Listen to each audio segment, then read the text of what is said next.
is 60% of your body, but the next several minutes will be 100% amazement. Join us as we uncover the health, environmental, and social problems of H2O. I'm your host, Quinn, and today I'll be talking to you about lead contamination in water. As mentioned in that video, the only way to know if your water has lead in it is to have it tested. So that is what we're doing today, testing to see if my sample of water is contaminated with lead. Water boy! Thanks for joining us today, Water Boy. Okay, there are many kits available to test your water. The one I have here with me today is the First Alert Lead Test Kit, which gives you the option of testing for lead in water as well as many other items. And this also provides you with immediate results.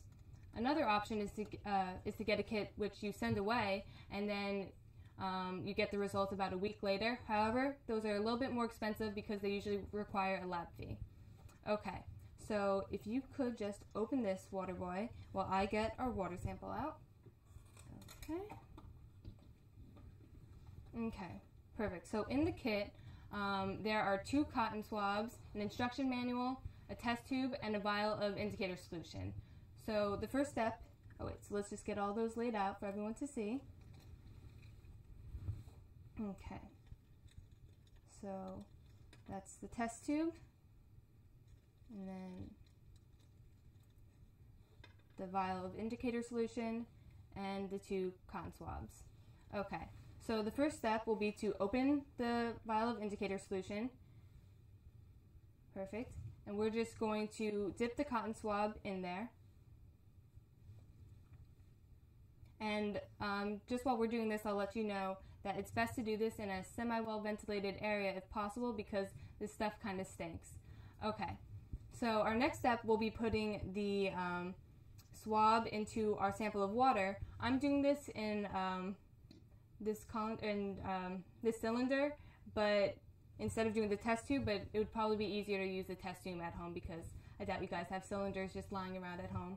Okay, so if you could just put that in there, and we'll be leaving that in there for about 30 to 60 seconds, and we'll know if the water is contaminated by whether or not the swab changes color. So hopefully it won't be changing colors, but while we're waiting, I'll just give you guys a little helpful tip.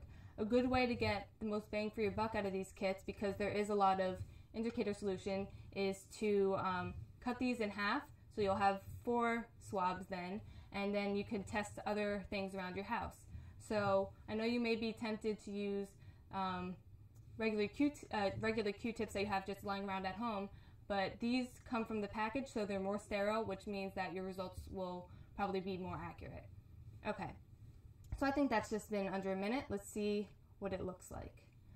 So as you can see, or possibly see, our Q-tip has not changed color. So thank goodness our water is not contaminated with lead. But if you do this test at home and your swab does change color, then you should probably contact someone and have your pipes checked out so that you could get that fixed immediately. Okay, and as the tide leaves the shore, it's time for us to part. See you next time on Operation Water.